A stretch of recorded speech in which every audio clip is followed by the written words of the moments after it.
ಪಹಲ್ಗಾಮ್ ದಾಳಿಗೆ ಕಾರಣರಾದವರನ್ನ ಯಾವುದೇ ಕಾರಣಕ್ಕೂ ಸುಮ್ಮನೆ ಬಿಡೋದಿಲ್ಲ ಅಂತ ರಕ್ಷಣಾ ಸಚಿವ ರಾಜನಾಥ್ ಸಿಂಗ್ ಹೇಳಿಕೆಯನ್ನ ಕೊಟ್ಟಿದ್ದಾರೆ. ಎಸ್, ಜಮ್ಮು ಮತ್ತು ಕಾಶ್ಮೀರದ ಪಹಲ್ಗಾಮ್ನಲ್ಲಿ ನಡೆದಂತಹ ದಾಳಿ ವಿಚಾರಕ್ಕೆ ಸಂಬಂಧಪಟ್ಟಂತೆ ಈ ದಾಳಿಗೆ ಕಾರಣರಾದವರನ್ನ ಸುಮ್ಮನೆ ಬಿಡಲ್ಲ. ದೇಶದ ಜನತೆ ಬಯಸಿದ್ದು ಖಂಡಿತ ನಡೆಯುತ್ತೆ. ಸಶಸ್ತ್ರ ಪಡೆಗಳೊಂದಿಗೆ ಒಟ್ಟಾಗಿ ಕೆಲಸ ಮಾಡ್ತೇವೆ ಅಂತ ರಕ್ಷಣಾ ಸಚಿವ ರಾಜನಾಥ್ ಸಿಂಗ್ ಸ್ಫೋಟಕ ಹೇಳಿಕೆಯನ್ನ ಕೊಟ್ಟಿದ್ದಾರೆ. ಈ ಮೂಲಕ ರಾಜನಾಥ್ ಸಿಂಗ್ ಹೇಳಿಕೆಯಿಂದ ಪಾಕ್ಗೆ ಮತ್ತಷ್ಟು ಆತಂಕ ಶುರುವಾಯಿತು ಅಂತಾನೆ ಹೇಳಬಹುದು. ಪಹಲ್ಗಾಮ್ನಲ್ಲಿ ನಡೆದ ಭಯೋತ್ಪಾದಕ ದಾಳಿಗೆ ಸಂಬಂಧಿಸಿದಂತೆ ರಕ್ಷಣಾ ಸಚಿವ ರಾಜನಾಥ್ ಸಿಂಗ್ ಮತ್ತೊಮ್ಮೆ ದೊಡ್ಡ ಹೇಳಿಕೆಯನ್ನ ಕೊಟ್ಟಿದ್ದಾರೆ. ಸಶಸ್ತ್ರ ಪಡೆಗಳೊಂದಿಗೆ ಒಟ್ಟಾಗಿ ಕೆಲಸ ಮಾಡುವುದು, ಭಾರತದ ಬಗ್ಗೆ ದುಷ್ಟ ಉದ್ದೇಶಗಳನ್ನ ಹೊಂದಿರುವವರಿಗೆ ಸೂಕ್ತ ಉತ್ತರ ನೀಡುವುದು ಅವರ ಜವಾಬ್ದಾರಿಯಾಗಿದೆ ಅಂತ ಹೇಳಿದ್ರು. ಇನ್ನು ಏಪ್ರಿಲ್ 22ರಂದು 26 ಮಂದಿ ಹಿಂದೂಗಳು ಸಾವನ್ನಪ್ಪಿದ ಪಹಲ್ಗಾಮ್ ದಾಳಿಯ ಹಿನ್ನೆಲೆಯಲ್ಲಿ ರಾಜನಾಥ್ ಸಿಂಗ್ ಈ ರೀತಿ ಹೇಳಿಕೆಯನ್ನ ಕೊಟ್ಟಿದ್ದಾರೆ. ದೆಹಲಿ ಕಾರ್ಯಕ್ರಮವನ್ನ ಉದ್ದೇಶಿಸಿ ಮಾತನಾಡಿದ ರಕ್ಷಣಾ ಸಚಿವರು, ಜನರಿಗೆ ಪ್ರಧಾನಿ ನರೇಂದ್ರ ಮೋದಿ ಏನು ಅನ್ನೋದು ಚೆನ್ನಾಗಿ ತಿಳಿದಿದೆ. ಅವರ ಕೆಲಸದ ನೀತಿ, ದೃಢ ನಿಶ್ಚಯ ಮತ್ತು ಅಪಾಯಗಳನ್ನು ತೆಗೆದುಕೊಳ್ಳುವ ರೀತಿ ಎಲ್ಲರಿಗೂ ತಿಳಿದಿದೆ. ಪ್ರಧಾನಿ ಮೋದಿಯವರ ನೇತೃತ್ವದಲ್ಲಿ ನೀವು ಬಯಸೋದು ಖಂಡಿತವಾಗಿಯೂ ನಡೆಯುತ್ತದೆ ಅಂತ ನಾನು ನಿಮಗೆ ಭರವಸೆಯನ್ನ ನೀಡಲು ಬಯಸ್ತೇನೆ ಅಂತ ಭಾರತೀಯ ಜನತಾ ಪಕ್ಷದ ಹಿರಿಯ ನಾಯಕ ಇಲ್ಲಿ ಹೇಳಿದ್ದಾರೆ.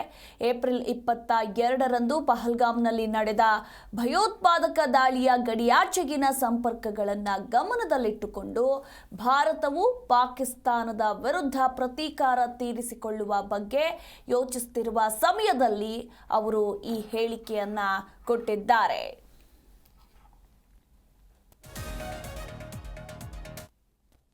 किसी भी राष्ट्र का अपना एक भौतिक स्वरूप होता है. भौतिक स्वरूप के अंतर्गत किसी राष्ट्र की भूमि होती है, उसकी सीमाएं होती हैं, उसमें रहने वाले लोग आते हैं. तो वहीं दूसरी तरफ राष्ट्र का एक अपना आत्मिक स्वरूप भी होता है, जिसके अंतर्गत राष्ट्र की संस्कृति, उसके विचार और उसके मूल्य आते हैं.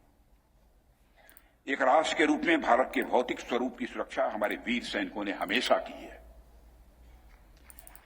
तो वहीं पर दूसरी तरफ भारत के आध्यात्मिक स्वरूप की रक्षा हमारे ऋषियों और मनीषियों ने की है.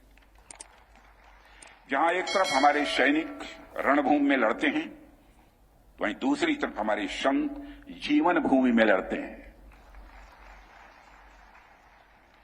साथियों, एक रक्षा मंत्री के रूप में मेरा दायित्व है कि मैं अपने सैनिकों के साथ मिलकर देश की सीमाओं की सुरक्षा सुनिश्चित करूं.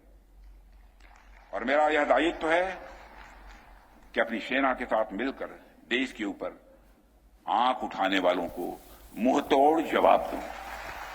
और आप सभी हमारे प्रधानमंत्री श्री नरेंद्र मोदी जी को अच्छी तरह जानते हैं.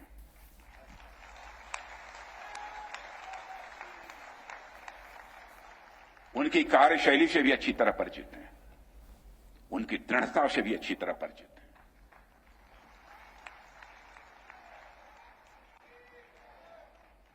जोखिम उठाने का भाव किस तरीके से उन्होंने सीखा है अपने जिंदगी में. मंत्री मोदी जी के नेतृत्व में जैसा आप चाहते हैं वैसा हो कर रहे हैं.